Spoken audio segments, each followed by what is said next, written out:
जिजाऊ जय जिजाऊ जय शिवराय। मी सौ भारती योगराज पाटील, जिजाऊ ब्रिगेड नवी मुंबईची जिल्हा अध्यक्ष।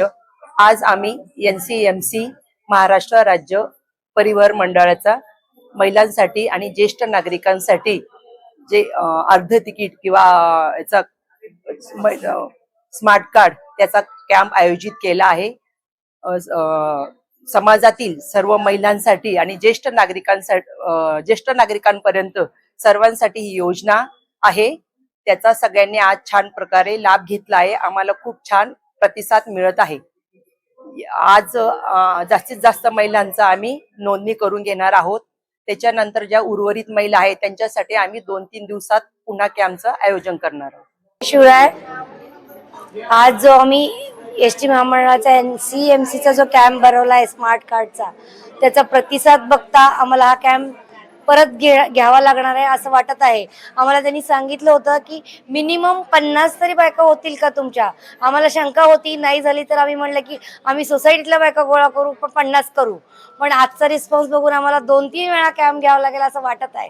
खूप छान, खूप सगळ्यांचे धन्यवाद। जिजाऊ जय शिवराय। मी संजीवनी मांडे।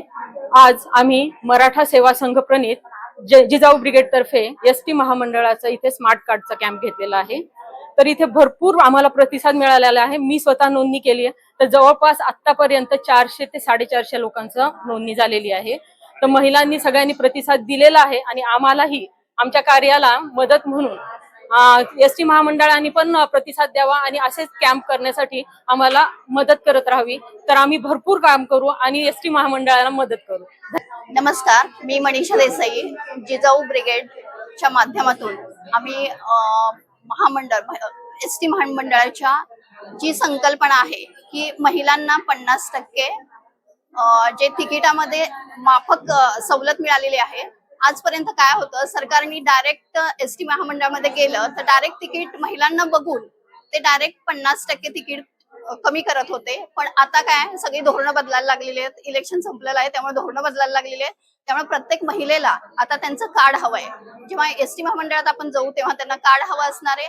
आणि जेव्हा हा संघर्ष आलाय तेव्हा जिजाऊ ब्रिगेड स्ट्रॉंगपणे उभं राहिली आहे महिलांच्या पाठीशी। आम्ही महिलांसाठी, सरकारने कोणती पण योजना करू दे, आता महिलांना कार्ड काढायचं तर आम्ही ठामपणे जिजाऊ ब्रिगेड महिलांसाठी उभं राहिलेलो आहे। महिलांसाठी आज आम्ही कॅम्प नियोजित केलेला आहे। जे वृद्ध, जे ज्येष्ठ नागरिक आहेत त्यांच्यासाठी कॅम्प निर्माण केलेला आहे। आणि आम्हाला एवढंच सांगायचं की कुठल्या पण परिस्थिती असू द्या, तिथं आम्ही सज्जपणे उभे आहे। आज आमच्या भरपूर महिलांनी आम्हाला सहकार्य केलंय। पुढे जाऊन हे कार्ड खूप महत्त्वाचं, बायोमेट्रिक घेतात म्हणजे काहीतरी त्याच्या मागे आहे त्यांचा हेतू। त्यामुळे ट्रेनसाठी आणि मेट्रोसाठी पण लागू पडणार आहे असं मला फोन ज्यांचे येत होते इन्क्वायरीसाठी त्यांनी सांगितलं की म्हणून मग ते काढून घेते सगळेजण। कार्ड असताना ही खटाटोप कशाला पाहिजे, याच्यामुळे काय फायदा आहे स्त्रियांना हे आम्हाला पाहिजे। मेट्रो मध्ये का विमानामध्ये पण याचा फायदा होऊ शकतो का? बाहेर देशात जायची आमची इच्छा असली तर मग आम्ही जाऊ शकतो का? विमानात पण पासपोर्ट वगैरे सगळे आमच्याजवळ। कायदा लागू पाहिजे।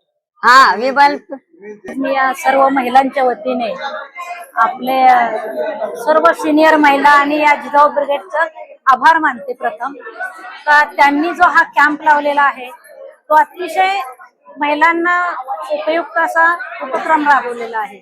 आणि जिजाऊ ब्रिगेडच्या कामाचं कौतुक एवढ्यासाठीच करायचं की त्या खूप मिळून मिसळून काम करतात आणि म्हणून त्या इथपर्यंत पोहोचल्या। तर आज या महिलांना पनवेल सारख्या ठिकाणी जाऊन हे स्मार्ट कार्ड काढायला लागत होतं आणि पावसाचे दिवस आहेत, सामान्य महिला ह्या नाही पोहोचू शकत तिथपर्यंत, ही वस्तुस्थिती आहे। आणि शिवाय प्रत्येकाला 200 रुपये भरायचे। तर माझं म्हणणं सरकारला एवढंच सांगणं आहे का त्या महिलांना फ्री मध्ये द्यायला हवं। आता भरपूर दिवस 1,500 रुपये मिळालेले नाहीत, त्याच महिला आहेत ह्या कोणी मोठ्या घरातल्या महिला नाहीयेत जे 1,500 रुपये कमी झाले त्यांचे। तर मला वाटते एकाच महिन्यात मध्ये खूप काही कार्ड निघाली असती। तर हे सरकारने ते लक्ष द्यावं आणि त्या महिलांना हे आजचा कॅम्प सोडून पुन्हा आम्ही हा कॅम्प लावणार आहोत जिजाऊ ब्रिगेड मराठा सेवा संघ। तर त्यांना फ्री देण्यात यावं की जेणेकरून त्यांना त्या स्मार्ट कार्डचा उपयोग होईल. सर्वसामान्य महिलांना जावं लागतं आणि परिस्थिती आहे ती. प्रत्येकाच्या जवळ आज भाजीचे दर बघितले ना तर महिला बाहेर पडूच शकत नाही. त्यामुळे महिलेला हे गरजेचं आहे की मी ठाण्याला जाईन तर माझे 100 रुपये वाचतील. हे तिला खूप म्हणजे अतिशय महत्वाचं आहे. सरकारला जरी याचं नथिंग वाटलं असेल, हे 200 रुपये काहीच नाहीत, पण तिच्यासाठी यांचे 2000 रुपये, तर हे काहीच नाही घ्यायला पाहिजे. एवढीच सेवा द्या. 1500 रुपये नको, लखपती दिदी नको, आणि मग शेतकऱ्यांचं तर ते शेतकरी बघून घेतील.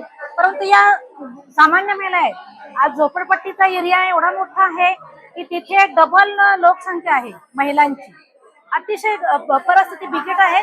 तर आम्ही तिथे कॅम्प लावू सर, झोपडपट्टीत एक कॅम्प लावू आम्ही. तुम्ही जरूर या. सुट्टीच्या दिवशी तुम्ही स्मार्ट कार्ड काढायला लावताय. सगळ्या महिला घरी बसण्याऐवजी इथे स्मार्ट कार्ड काढायला आले. सगळ्यांकडून तुम्ही 200 रुपये जमा करताय. मग ते काय, त्याचा यूज काय? सरकार म्हणजे गव्हर्नमेंटने ऍक्च्युली सगळ्यांना फ्री मध्ये द्यायला पाहिजे होतं, महिलांना तरी. नमस्कार, मी भाग्यश्री पवार. आज इकडे मराठा सेवा संघ जिजाऊ ब्रिगेड ह्या महिलांनी आयोजित केलेला हा कार्यक्रम खूप छानपणे कार्यक्रम पार पाडतायत. ह्या